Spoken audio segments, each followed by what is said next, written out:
మన ప్రభును రక్షకుడైన యేసుక్రీస్తు నామములో ఈ ఆరాధనలో పాల్గొన్న దేవుని బిడ్డైన వారందరికీ నా ప్రత్యేకమైన వందనాలు తెలియజేస్తున్నాను. ఈరోజు దేవుని యొక్క వాక్య ధ్యానాంశంలో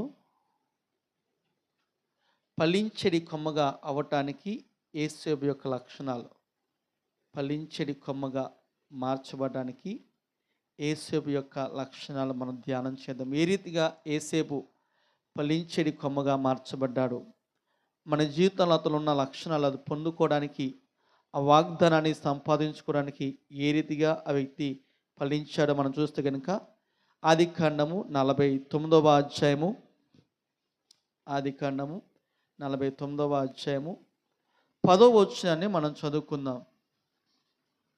క్షమించండి, 22వ వచనం, 49వ అధ్యాయము 22వ వచనం.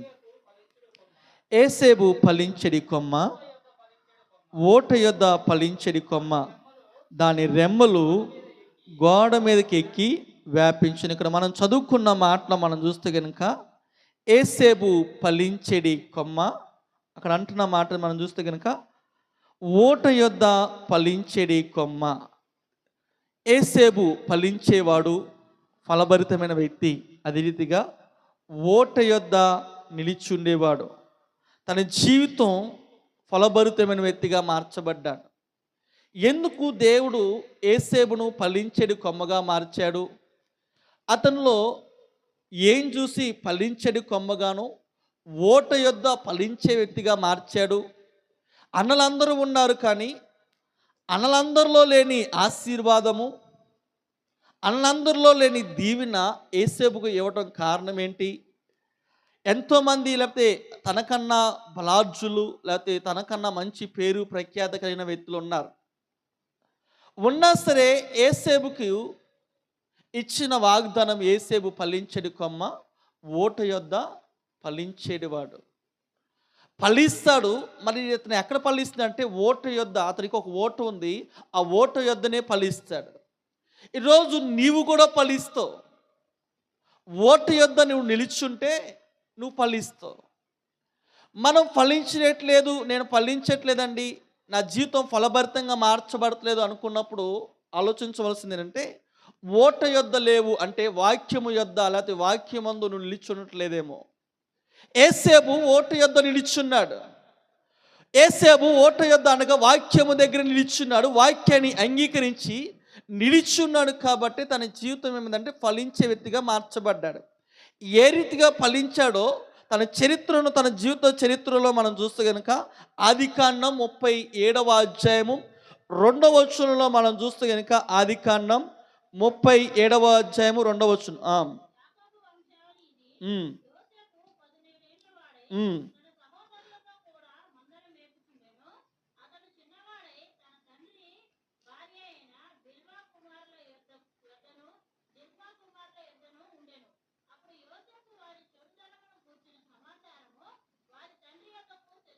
ఇక్కడ మనం చూస్తే కనుక యేసేపు ఫలించెడి కొమ్మగా మార్చబడడానికి కారణం ఏంటంటే, ఇక్కడ చెప్పిన మాట, యేసేపు అన్నల మధ్యలో నిలిచి ఉండేవాడు. తండ్రి ఏం చెప్తే అది చేసేవాడు. తండ్రి ఏం చేసావంటే తన సహోదరుల దగ్గరికి వెళ్ళంట, ఏం చేస్తున్నారో చూసి ఏం చేసావంటే యేసేపు ఏం చేసేవాడంటే వారి చెడుతనమును గూర్చి సమాచారం అంతా ఏం చేసేవాడంటే ఆ తండ్రి దగ్గరికి వచ్చి చెప్పేవాడంట. అంటే ఏం చేసేవాడు, ఎలా ఉండేవాడు అంటే, ఇతనికి మొదటి లక్షణం ఏంటంటే నిజాయితీ కలిగిన వాడు. యేసేపులో ఉన్న మొదటి లక్షణం, అతడు ఫలించెడి కొమ్మగాను ఓట యొద్ద ఫలించెడి కొమ్మగా మార్చబడటం కారణం. మొదటి విషయం ఏంటంటే లక్షణం నిజాయితీ కలిగిన వాడు.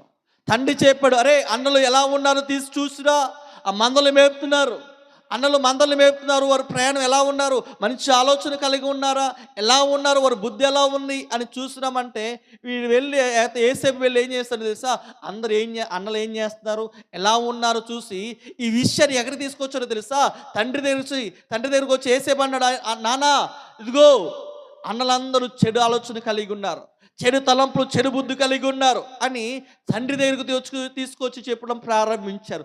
ఇప్పుడు కుటుంబంలో మనం ఎలా ఉండాలి అంటే నిజాయితీ కలిగిన వారిగా ఉండాలి. మనలో ఏ లోపం లేని వారిగా మనం కనిపించాలి. కుటుంబ వ్యవస్థలో కావచ్చు, లోకంలో కావచ్చు, మనల్ని నమ్మాలి. మన నిజాయితీని నమ్ముకోవాలి. మన నిజాయితీ పరులు మనని నమ్మాలి.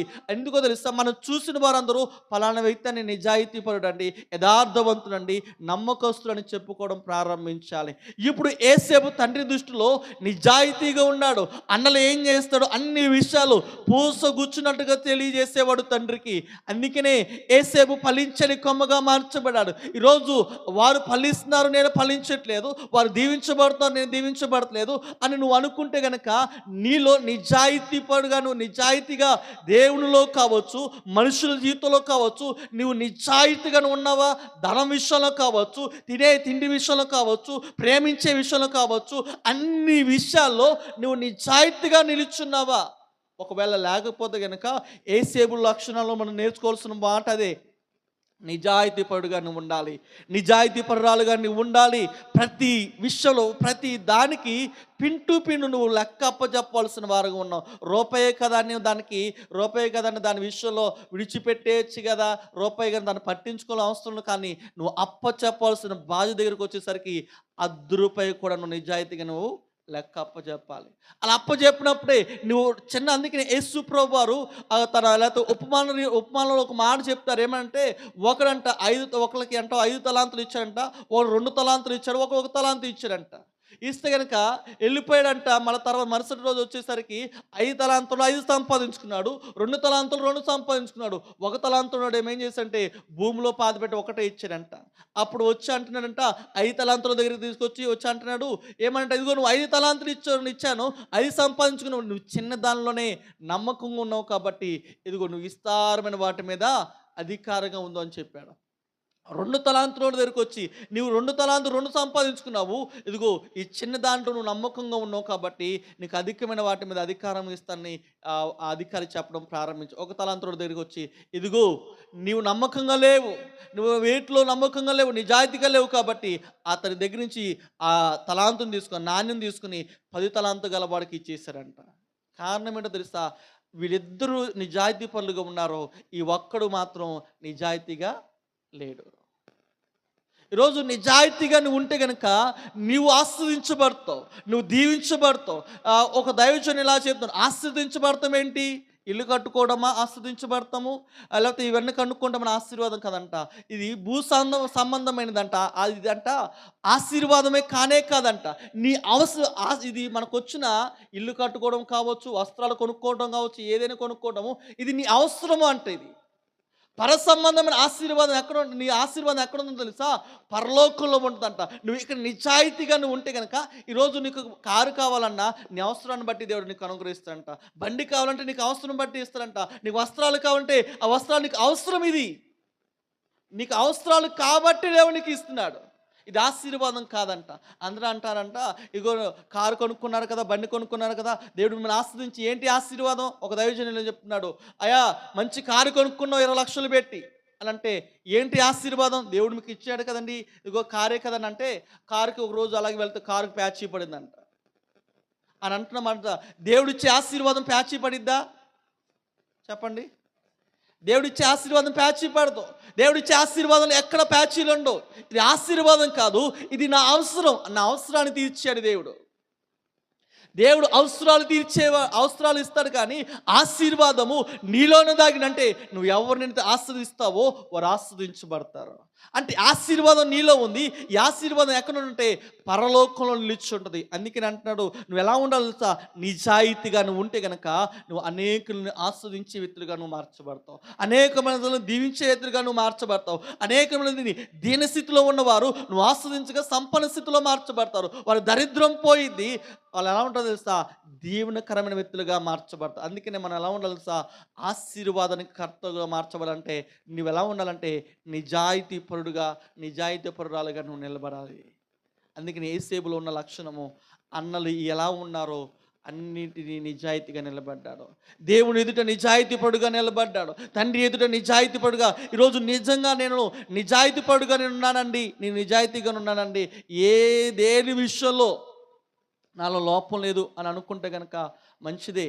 ఒకవేళ లోపం ఉంటే కనుక దాన్ని వస్తున్న ఏప్రిల్ నెలలో కల్లా మనం ఎలా ఇవ్వాలంటే, కొత్త నెలలో మనం ఏప్రిల్ నెలలోకి వెళ్ళబోతున్నాము. అయ్యా నేను నిజాయితీగా నేను ఉంటాను, నేను నిజాయితీగా నేను నిలుచుంటాను, ప్రతి విషయంలో కూడా నిజాయితీ కలిగిన దానిగా నేను ఉంటాను, ఏ విషయంలో అన్యాయంగా నేను ఉండను, అన్యాయపరురాలుగా అన్యాయవంతుడుగా నేను ఉండను, నేను నిజాయితీగా ఉంటాను. ఎందుకు తెలుసా? మన దేవుడు నిజాయితీ గల దేవుడు, మన దేవుడు నమ్మకమైన దేవుడు, ఆయనలో ఏ లోపం లేదు. మనము కూడా ఆయన పిల్లలుగా పిలువబడుతున్నాం. మనం కూడా ఏముండకూడదంటే, తండ్రి ఎదుట కావచ్చు, ఈ లోకును ప్రజలు ఎదుట కావచ్చు, నిజాయితీ పరులని మనం ఒప్పుకోవాలి. అటువంటి సాక్ష్యాన్ని సంపాదించుకోవాలి. ఏది సాక్ష్యాన్ని సంపాదించుకోకపోయినా మనం సంపాదించుకోవాల్సింది ఏం తెలుసా? అయ్యా వారు తినటానికి తిండిపోయినా మాట మీద నిలబడతారండి. వారు కట్టుకున్న తిండి లేకపోయినా, తినటానికి తిండి లేకపోయినా, కట్టుకున్న బట్ట లేకపోయినా మాట ఇస్తే మాట తప్పరండి. కీర్తనకారుడు కూడా అంటాడు, ఏమన్నా తెలుసా? మాట ఇచ్చాడు ఏమన్నదంటే, అతనికి నష్టము కలిగినను అతడు ప్రమాణము చేయగా, ఏమంటే అతడు ప్రమాణము చేయగా నష్టము కలిగినను మాట తప్పరని కీర్తనకారుడు చెప్తాడు. నష్టము కలిగినను రోజు అంటే ఎందుకో తెలుస్తా? అటువంటి నిజాయితీ పడే అన్న మాట చెప్పగలుగుతాడు. నిజాయితీగా మనం కలిగిన వారు మనం ఏమవుతాం తెలుసా? మాట తప్పకుండా అంటే మాట ఇవ్వగా, అతను ఏమంటే మాట ఇవ్వగా ఏమవుతాడంట? నష్టము కలిగినను ఏం తప్పుడంట? మాట తప్పుడంట. ఈరోజు మనము కూడా అటువంటి వారుగా మనం మార్చబడాలి. చూడండి 15వ కీర్తన 4వ వాక్యంలో చివరి మాటలో ఉంటుంది, చూడండి ఆ మాటను. 15వ కీర్తన 4వ వాక్యం మనం చూస్తే, అతడు ప్రమాణము చేయగా నష్టము కలిగినను మాట తప్పడు. చూడండి, అతడు ప్రమాణం చేశాడు. నేను మాట ఇస్తున్నాను అని అనగానే, ఒకవేళ నీకు నష్టం కలిగినా నువ్వేమైతే మాట ఇచ్చావో ఆ మాట మీద నిలబడతా, అంటే నువ్వు ఆ మాట నిలబడితే చాలు, అదే నిజాయితీ.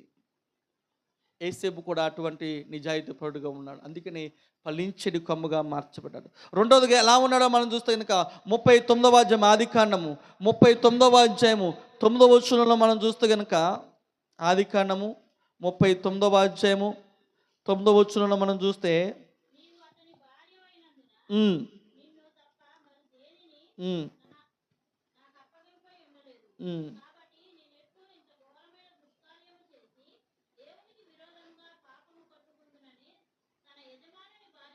ఇక్కడ మనం చూస్తే కనుక మనకు తెలిసిన విషయమే, యేసేపుతో పోతీఫరు యొక్క భార్య పాపం చేయడానికి రమ్మంటే యేసేపు చెప్తున్న మాట తెలుసా?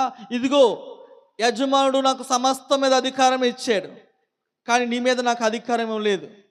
కాబట్టి ఇంత ఘోరమైన పాపాన్ని నేను ఒడగట్టుకోలేను, దేవునికి విరోధంగా నేను పాపము కట్టుకుందును. నీతో పాపం చేస్తే ఎవరికి విరోధంగా ఉంటానో తెలుసా? దేవునికి విరోధంగా నేను పాపం చేసేదను అని చెప్తున్నాడు. ఏమంటే పవిత్రత కలిగిన జీవితం జీవించినవాడు, పవిత్రమైన జీవితాన్ని జీవించినవాడు యేసేపు పవిత్రమైన మనసునయ్యా, అమ్మా నువ్వు రమ్మంటున్నావు కానీ నేను రావటానికి యోగ్యుని కాదు, ఒకవేళ రమ్మంటే నా దేవునికి పాపాన్ని కట్టుకుంటాను, నమ్మిన నా దాసుని మీద, నమ్మిన నా యజమాని నమ్మక ద్రోహం చేసిన వాడిగా ఉంటాను, నా దాసుని యజమానికి నేను ఎలా ఉంటానో తెలుసా? అపవిత్రుడుగాను నమ్మక ద్రోహిగా నేను కనిపిస్తాను, అటువంటిని నేను నిలుచున్నానని చెప్పి ఏం చేస్తానంటే వస్త్రాన్ని విడిచిపెట్టి పారిపోయినట్టుగా మనం చూడగలుగుతాం. బైబిల్లో ఇద్దరు వ్యక్తులు మనం పోల్చుకుంటే కనుక, యేసేపుని సంసోన్ను మనం పోల్చుకుంటే, యేసేపేమో పాపానికి స్త్రీ దగ్గర నుంచి పాపం దూరంగా పారిపోతే, లేకపోతే సంసోన్ ఏం చేశాడంటే పాపం దగ్గరికి పరిగెడతాం ప్రారంభించాడు. పాపములైతే తను కట్టుకున్న భార్య విషయంలో కావచ్చు, లేకపోతే విడిచి వెళ్ళిపోయాడు, వివాహం చేసుకున్నాడు, వెంటనే అక్కడ ఏదో అన్నారని పారిపోయాడు. అయిపోయిన తర్వాత మరలా వస్తే తన మామ ఏం చేశాడు? వేరే వాళ్ళకి వివాహం చేశాడు. ఇక మరలా వివాహం నీకు చెల్లుంది, వివాహం చేసుకోమంటే అక్కడ వివాహం చేసుకోకుండా ఏం చేశాడంటే అక్కడి నుంచి వెళ్ళిపోయి ఏం చేశాడంటే అక్కడ వ్యభిచారి ఇంటికి వెళ్ళాడు. అక్కడి నుంచి మళ్ళీ ఇంకో అమ్మాయిని వివాహం చేసుకున్నాడు. ఆమె మాట విని ఏం చేశాడంటే ఆ 2 కళ్ళు ఓడబెరుక్కున్నాడు. పాపం తన జీవితాన్ని నాశనం చేసింది. పాపము తన 2 కళ్ళు ఓడబెరుకుంది. ఈ వ్యక్తి ఏమో పాపానికి దూరంగా పారిపోయాడు. ఈ వ్యక్తి అయితే సంసోను బలవంతుడే. సంసోను ఒక పచ్చి గాడిద ఎముకతో 1000 మందిని చంపిన వాడే. అంత బలార్జుడు ఏమయ్యాడంటే తెలుసా, పాపాను వైపు పరిగెత్తాడు. పాపము అతను 2 కళ్ళు ఊడబెరికి అందరితో పాటు చనిపోయాడు. యేసేపైతే అలా చనిపోలేదు. ఏమైందో తెలుసా, తన పాపానికి, అయ్యో నా దేవునికి నేను కళ్ళు లేదు, నా దేవునికి అపవిత్రమైన పాపాన్ని కట్టుకోకూడదు, నేను పాపాన్ని కట్టుకునేవాడిగా నేను ఉండకూడదని ఏం చేస్తాడు తెలుసా, పాపానికి దూరంగా పారిపోయి ఫలించడి కొమ్మగా మార్చబడ్డాడు. అందుకనే తన తండ్రిని యాకోబు అన్నలందరికీ, యేసేపు కంటే అందరికీ ఒక్కొక్క దీవెని ఇస్తే యేసేపు దగ్గరికి 2 రకాలైన ఆశీర్వాదాలు పొందుకున్నాడు. 2 గోత్రాలు సంపాదించుకున్నాడు. చెప్పాలంటే అందరికి ఒక్కొక్క ఆశీర్వాదమే. యేసేపు దగ్గరికి వచ్చేసరికి 2 రకాలైన ఆశీర్వాదాన్ని సంపాదించుకున్నాడు. కారణం ఏంటో తెలుసా, అతడు పాపానికి దూరంగా పారిపోయాడు. అతను ఉన్న లక్ష్యం ఏంటంటే పవిత్రమైన జీవితాన్ని జీవించినవాడు. ఆమెతో చెప్తున్న మాట తెలుసా, పాపం చేద్దాం రా అనంటే సామెతలో చెప్తుంది ఏమంటో తెలుసా, ఒక స్త్రీ జాడ ఎలా ఉండదు తెలుసా, పాపం చేసే స్త్రీ ఎలా ఉంటుంది, బండ మీద సర్పము జాడగా ఉండదంట. బండ మీద సర్పము నడుస్తున్న జాడ కనిపించదు. నీళ్ళ మీద నడిచే దాడి ఎవరికి కనిపించదు. స్త్రీ పాపం చేస్తే ఎవరికి కనిపించదు. కాబట్టి అటువంటి స్త్రీలతో జాగ్రత్తగా ఉండాలని సామెతల గ్రంథంలో సొలొమోను చెప్పడం అంటే ఎందుకో తెలుసా, సొలొమోను అటువంటి విషయాల్లో కలిగి ఉన్నాడు కాబట్టి, అటువంటి పరిస్థితుల్లో ఉన్నాడు కాబట్టి సొలొమోను చెప్పగలుగుతున్నాడు. అతని అనుభవాల నుంచి చెప్పగలుగుతున్నాడు సొలొమోను. అందుకనే యేసేపు చెప్తున్న మనం తెలుసా, నేను పాపాన్ని కట్టుకోకూడదు. నీతో ఎందుకో తెలుసా, దేవుని ఎదుట నేను పాపాన్ని కట్టుకోకూడదు అమ్మా అని అనుకుని పాపానికి దూరంగా పారిపోయాడు. అందుకని పవిత్రమైన మనస్సు కలిగిన వాడిగా జీవించాడు. ఈరోజు మనం ఈ లోకంలో ఉంటున్న మనం ఎలా ఉండాలి తెలుసా, పవిత్రమైన మనస్సు కలిగిన వారిగా ఉండాలి, జీవించాలి. మూడోదిగా మనం చూద్దాము, ఆదికాండం 43వ అధ్యాయము 27వ వచనం మనం చూస్తే కనుక, ఆదికాండము 43వ అధ్యాయము 27వ వచనం.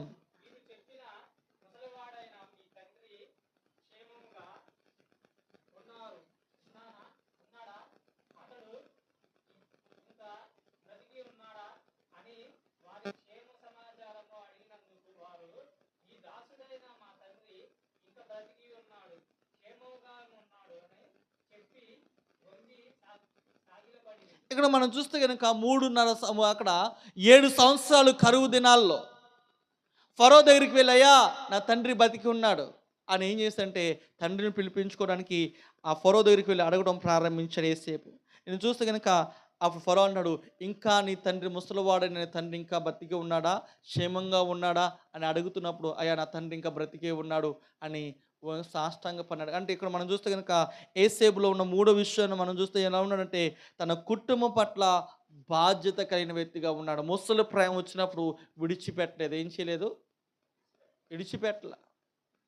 ఎక్కడో ఐగుప్తులో ఉన్నాడు, ఈయన యాకోబు ఎక్కడున్నాడు, కానాన్లో ఉన్నాడు. అంత ప్రయాణం చేసుకుని అన్నలు వచ్చి కరువులో, అయ్యా మాకు ఆహారం కావాలని యేసేపుని అడిగితే పంపించాడు.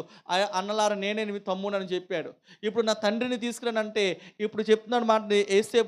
యేసేపు వెళ్ళి ఫరో దగ్గరికి వచ్చి చెప్తున్నాడు, అయ్యా నా తండ్రి నా కుటుంబస్తులు అందరూ కానాల్లో ఉన్నారు, వాళ్ళందరిని పిలిపించుకుంటారంటే, పిలిపించుకో, మనకు కూడా మీ తండ్రి ఏం చేస్తాడు, గొర్రెలు కాసుకో, మన మందలు కూడా ఉన్నాయి కదా, వాళ్ళే కాయమండి, వాళ్ళే మేపమని చెప్పడం ప్రారంభించారు. కారణం ఏంటంటే, 3వదిగా అతనికి ఉన్న లక్షణం ఏంటంటే తండ్రి కుటుంబ బాధ్యత కలిగిన వాడు.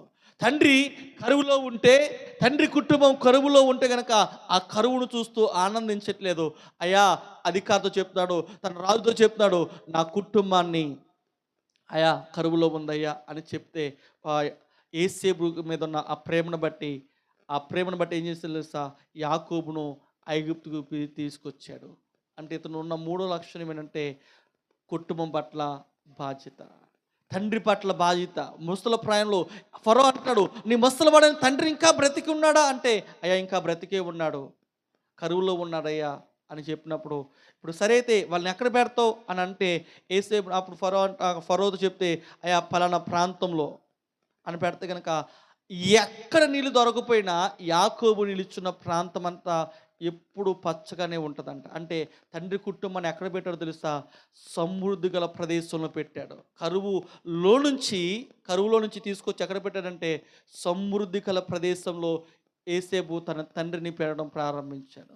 తన తండ్రి కుటుంబాన్ని కరువులో వండకూడదని, కష్టాల్లో వండకూడదని, బాధల్లో వండకూడదని ఒక కొడుకు తన కుటుంబం విషయంలో బాధ్యత కలిగి సమృద్ధి గల ప్రదేశంలో పెట్టడం ప్రారంభించాడు. ఈ లోకంలో ఉన్న కొడుకులు కావచ్చు లేదా కూతుర్లు కావచ్చు, వారి కుటుంబం గురించి ఎలాగ బాధ్యత కలిగి ఉంటున్నారో, ఎలా ఉంటుందో తెలుసా? వృషల ప్రాణం వచ్చిందనుకోండి, వారు చేత కాకపోతే ఏం చేస్తారు? వృద్ధాశ్రమంలోకి తీసుకువెళ్తున్నారు. వారు పట్టించుకోకుండా విడిచిపెట్టేవారు లేకపోలేదు. కానీ యేసేపు ఫలించేవాడిగా ఉండడం కారణం ఏంటో తెలుసా? అతడు ఇదిగో బాధ్యత కలిగి తన తండ్రి కుటుంబాన్ని సమృద్ధి కల ప్రదేశంలో పెట్టడం ప్రారంభించాడు. ఈరోజు అటువంటి బాధ్యత కలిగిన వ్యక్తులుగా మనం మార్చబడాలి. ఈ లోకంలో చాలామంది వారి జీవితాలు ఎలా ఉన్నాయంటే, తండ్రి కుటుంబం వేదన పడితే పడ్డాడు, సస్తే చచ్చాడు. నాకు తెలిసిన ఒక కుటుంబం ఉంది. ఎలా ఉంటే తండ్రి ఏమో ఓ కుటుంబాన్ని పోషించాలని ఎంతో కష్టపడి అప్పులు చేసో కింద మీద పడు అప్పులు కడుతూ ఉన్నప్పుడు తండ్రితో మాటను తెలుసా? ఎవడడిగి చేయమన్నా నేను అప్పులు, ఎవడడిగి చేయమన్నాడని చెప్పినప్పుడు తండ్రి ఎంతో అప్పులు చేయలేక వాటిని తీర్చలేక ఏం చేయాలనుకున్నాడంటే, చనిపోతే బాగుంటుంది, ఈ అప్పులు నేను సస్తే కనుక వచ్చిన ఇన్సూరెన్స్ డబ్బులతోనైనా అప్పులు కట్టచ్చు అనుకున్నాడు. చనిపోయాడు. కొడుకు అంటున్న మాటలు తెలుసా? ఆ అప్పుతో నాకు సంబంధం లేదనటం ప్రారంభించాడు. అంటే ఎంత మంచి కొడుకో వీడు. అన్నీ కావాలన్నాడు. బండి మీద వెళ్ళేటప్పుడు పెట్రోల్కి తండ్రి దగ్గర కావాలి, కట్టుకోవడానికి వస్త్రాలు కొనుక్కోవడానికి తండ్రి దగ్గర ధనం కావాలి, తన భార్యకి ఏదైనా కొనాలంటే ఇటు ఉద్యోగం చేస్తాడు. చేసిన తండ్రి దగ్గరకు వచ్చి చేయి చాపి అడిగేవాడు. ఇటువంటి వాడు బాధ్యత కలిగిన వాడు. అంటే పైకేమో భక్తిపడుగా నటించడం ప్రారంభిస్తాడు. ఇటువంటి వాడు బాధ్యత లేనివాడు, కుటుంబ బాధ్యతనే చేయలేనివాడు ఎలాగ ముందుకు నడిపించగలుగుతాడు అంటే, వీడికి ఏం లేదంటే బాధ్యత లేని తిరుగుతూ ఉంటాడంట. అపవాది కూడా ఏం చేస్తుంది తెలుసా? ఇటు అటు తిరుగుతూ ఉండేది. ఏబు గురించి, ఏబు దగ్గరికి దేవదూత వెళ్ళి దేవుడి సన్నిధానానికి వెళ్ళిన 1వ అధ్యాయం ఉంటుంది. దేవుడు అంటాడు, ఎక్కడి నుంచి వచ్చావు అని అంటే, అయ్యా నేను భూమి మీద అటు ఇటు తిరుగుతూ వచ్చాను. వీడి పని కూడా అంతే, ఇటు అటు తిరుగుతూ ఉంటాడు. బాధ్యత ఉండదు, కుటుంబం పట్ల బాధ్యత ఉండదు, భార్య పట్ల బాధ్యత ఉండదు, పిల్లల పట్ల బాధ్యత ఉండదు, తల్లిదండ్రుల పట్ల బాధ్యత ఉండదు. బాధ్యత లేని కుటుంబము ఫలించదు. బాధ్యత కలిగిన వారుగా ఉండాలి. కుటుంబం పట్ల, భార్య పట్ల ఒక బాధ్యత, తల్లిదండ్రుల పట్ల ఒక బాధ్యత కలిగి ఎంతో కొంత బాధ్యత కలిగిన వారుగా మార్చబడాలి. అలా ఉన్నప్పుడే మనం అందరూ అంటారు, మనం వారికి బలం ఉన్నప్పుడు కాదు చూడవలసింది, ధనం ఉన్నప్పుడు కాదు చూడవలసింది, ఏది లేనప్పుడు చూసినప్పుడే సరైన కుమారుని కావచ్చు, సరైన కూతురు కావచ్చు. అటువంటి బాధ్యత కలిగిన వ్యక్తులుగా మనం మార్చబడాలి. మనం అంటూ ఉంటాం, వారికి మనకు అన్నీ ఇచ్చినప్పుడేమో అంతా బాగానే మాట్లాడుతూ ఉంటాం, ఏమీ లేనప్పుడేమో ఏం చేసామంటూ ఉంటాం. కాబట్టి అన్నీ ఉన్నప్పుడు తీసుకొని మెచ్చుకోవడం కాదు, ఏమీ లేనప్పుడే మనం ఉన్న దానిలో మనం చేసినప్పుడే ఆ బాధ్యతను కొనసాగించే వ్యక్తులుగా మనం మార్చబడాలి. ఇంకా 4వదిగా మనం చూస్తే ఆ బాధ్యత కావాల్సింది ఈరోజు. మన బాధ్యత లేని వారికి ఇటు తిరగద్దు. ఈరోజు నువ్వు ఫలించాలంటే నీ కుటుంబం పట్ల బాధ్యత కలిగిన వ్యక్తిగా ఉంటే కనుక ఫలించే వ్యక్తిగా ఉంటావు. ఓట యొద్ద ఫలిస్తావు, నువ్వు ఫలభరితంగా మార్చబడతావు, అందరూ నిన్ను మెచ్చుకోవడం ప్రారంభిస్తారు. 4వదిగా మనం చూస్తే కనుక ఆదికాండము 41వ అధ్యాయము 30వ వచనంలో మనం చూస్తే కనుక, ఆదికాండము 41వ అధ్యాయము 30వ వచనంలో మనం చూస్తే 7 సంవత్సరములు వాటి తర్వాత వచ్చును, అప్పుడు ఐగుప్తు దేశమందు ఆ పంట సమృద్ధి యావత్తును మరోబడును, ఆ కరువు దేశమును పాడు చేయడు. ఇక్కడ మనం చూస్తే ఇక్కడ యేసేపు చెప్తున్న మాట తెలుసా?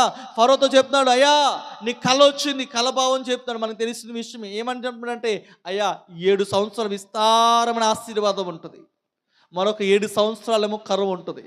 విస్తారమైన ఆశీర్వాదం, విస్తారంగా పంట పండింది, అడ్డు తర్వాత మరొక 7 సంవత్సరాల కరువు వస్తుంది. అంటే ఇతని విషయంలో మనం చూస్తే కనుక రాబోవు ప్రమాదాన్ని గ్రహించిన వాడు యేసేపు. దేశానికి ఏది రాబోతుందో దాన్ని గ్రహించిన వ్యక్తిగా ఈరోజు మనం కూడా ఏం చేయాలంటే, రాబోతున్న ప్రమాదాలని మనం గమనించాలి. కుటుంబానికి కావచ్చు, మనకే కావచ్చు, రాబోతున్న పరిస్థితి ఎలా ఉంటుంది, రేపు ఎలా ఉంటుందో ఈరోజే సిద్ధపాటు కలిగి ఉండాలి. రేపు ఎలా ఉంటుందో మనం అంటే ఏం తెలుసా? రేపు ఎవరు చూసి వచ్చారండి, ఈరోజే చూద్దాం అనుకుంటూ ఉంటాం. కానీ యేసేపు అయితే అలా ఏం చేస్తుంది తెలుసా? రాబో ప్రమాదానికి, అయ్యా 7 సంవత్సరాల పంట పండింది, 7 సంవత్సరాల విస్తారంగా ఈ పంటను ఎక్కడ పడితే ఏ గ్రామానికో, ఏ మండలానికి ఒక బిల్డింగ్ కట్టేసేయండి, అందులో ధాన్యాన్ని సమకూర్చండి. ఎక్కడికి పడితే అక్కడే గోడౌన్స్ కట్టేసేయండి. అక్కడే వాటన్నిటిని మన దేశానికి ప్రాంతానికి తీసుకురావట్లేదు. ఏ ప్రాంతానికి అక్కడే ఉంచేద్దాము.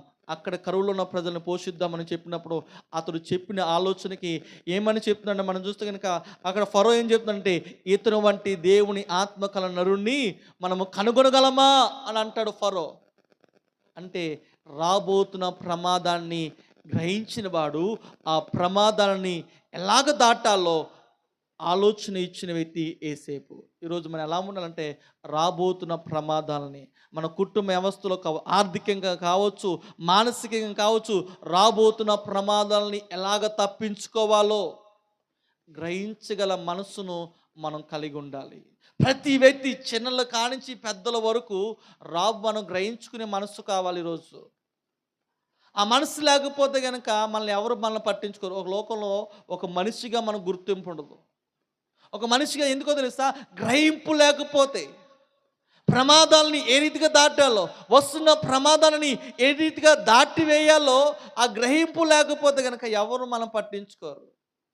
అందుకని యేసేపు ఎలాంటి వాడో తెలుసా, ఫరోకు వచ్చిన కళ చెప్తున్నాడు, అయ్యా ఇది భావం, ఇలా నువ్వు చేస్తే నువ్వు ఆస్తికు కరువులో నష్టపోవు అని చెప్పాడు.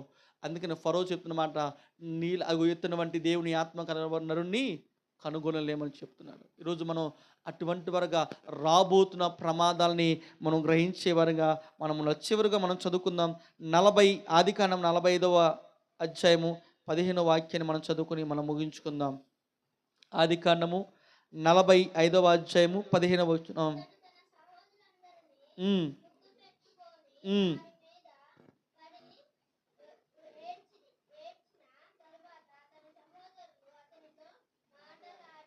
ఇక్కడ మనం చూస్తే కనుక యేసేపు అన్నలందరూ వచ్చి ఏం చేస్తున్నారంటే, అయ్యా నీ కీడు చేస్తున్న తండ్రి ఇలా చెప్పాడు, మీకు నమస్కారం చేస్తున్నాం, మా ప్రాణాలు ఏం చేయదని చెప్పాడు తండ్రి అని చెప్తే, యేసేపు ఏం చేశాడు సార్, వారి మీద పడి ముద్దు పెట్టుకుని ఏం చేస్తాడంటే ఏడ్చి వారిని కౌగులించుకుని ఏం చేస్తుందంటే వారిని హత్తుకుని, అన్నలారా మీరు దేనికి బాధపడద్దు, ఇగో ఇందు నిమిత్తమే ఈ కష్టకాలంలో మిమ్మల్ని పోషించడానికి నా దేవుడు ఇక్కడ తీసుకొచ్చారని వారి ఇద్దరిని లేకపోతే అన్నలందరినీ కౌగులించుకున్నాడు. అంటే ఇక మనం చూస్తే కనుక కీడుకు ప్రతి కీడు చేసేవాడు కాదు యేసేపు.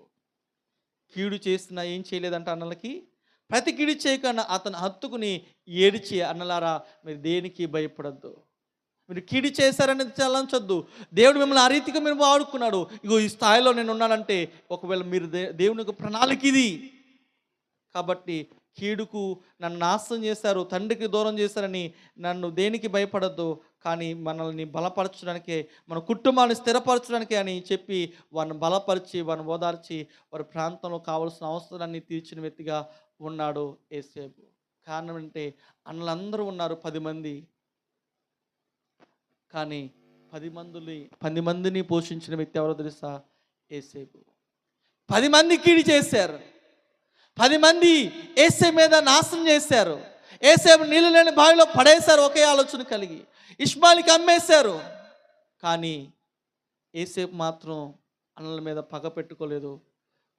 కీడు చేసిన వారికి ఏం చేశాడంటే మేలు చేయడం ప్రారంభించాడు. అందుకనే అతడు ఫలించేడి కొమ్మగా మార్చబడ్డాడు. ఈరోజు నువ్వు ఫలించాలంటే నీలో ఈ 5 విషయాలు ఉండాలి. 1 నిజాయితీ కలిగిన వాడిగా ఉండాలి. 2 పవిత్రమైన మన జీవితం జీవించాలి. 3 కుటుంబం పట్ల బాధ్యత కలిగిన వారిగా ఉండాలి.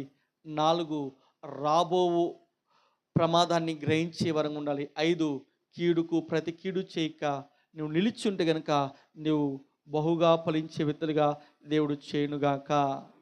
ఓట యొద్ద ఫలించే వ్యక్తులుగా దేవుడు మిమ్మల్ని మార్చునుగాక. మోకరిద్దాం, ప్రార్థన చేసుకుందాం. అయ్యో నేను ఫలించాలి, ఫలభరితమైన వ్యక్తిగా నేను మార్చబడాలి మనం అనుకుంటున్నాం. కానీ అలా మార్చబడాలంటే నిజాయితీగా నీవు ఉండాలి. నిజాయితీ పరురాలుగా నీవు ఉంటే దేవుడు నేను దీవించడం ప్రారంభిస్తాడు. పవిత్రమైన మనస్సు కలిగిన వారుగా నీవు ఉంటే దేవుడిని ఆస్వాదించడం ప్రారంభిస్తాడు. పరిశుద్ధమైన మనస్సు, పరిశుద్ధమైన జీవితాన్ని జీవించాలి. కుటుంబం పట్ల బాధ్యత, భర్త పట్ల భార్య, భార్య పట్ల భర్త, పిల్లల పట్ల బాధ్యత కలిగిన పిల్లలు తల్లిదండ్రుల పట్ల బాధ్యత కలిగిన వారిగా ఉండాలి. ఈ లోకంలో బాధ్యత లేని వారిగా మనం ఉండకూడదు. దేవుని బిడ్డలుగా పిలువబడుతున్న మనం బాధ్యతారహితంగా మనం ఉండకూడదు. బాధ్యతను మనం మోసుకుని, తల్లిదండ్రుల బాధ్యతను మనం భుజస్కంధాల మనం వేసుకునే వారంగా ఉండాలి. వారి బాధ్యతను మనం భరించే వారంగా మనం ఉండాలి. ఒకవేళ వారి కరువులో ఉన్నారా, వేదనలో ఉన్నారా, వాటిని మనం పట్టించుకుని మనం ముందుకు కొనసాగించబడాలి. రాబోతున్న ప్రమాదాన్ని, వస్తున్న ప్రమాదాన్ని గ్రహించి ముందుకు అడుగు వేసే వారంగా ఉండాలి. దాన్ని ఏ రీతిగా తప్పించబడాలో, ఆ ప్రమాదాల నుంచి బయటికి ఎలాగ పడేయాలో మనం గ్రహించాలి. చివరిగా కీడు చేశారా, దానికి